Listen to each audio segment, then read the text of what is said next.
Heather from Blooming Artificial, and today we're going to repot an indoor artificial tree.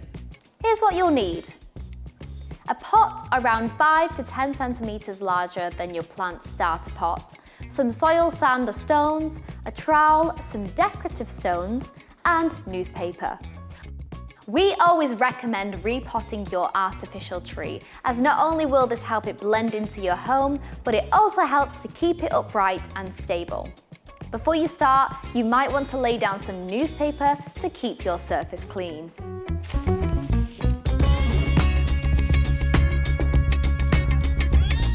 When you're choosing a pot for your tree, take a look at the starter pot measurements on our website and choose a pot about 5 to 10 centimeters larger. For taller trees, it's best to go for a larger pot to keep it stable and make it look more natural, as it might look a little silly to have a tall tree with only a small pot. To give your plant some extra height, pre-fill your pot with either some sand, soil or stones just until there's no foliage hiding in the pot.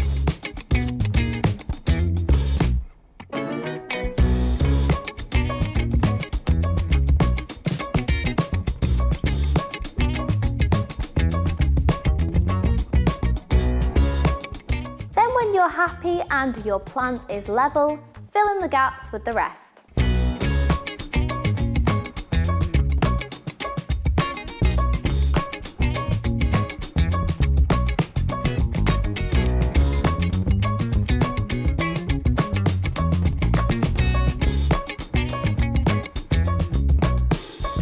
We always think it looks best to top it all off with some decorative stones, which will also help to weigh down your tree.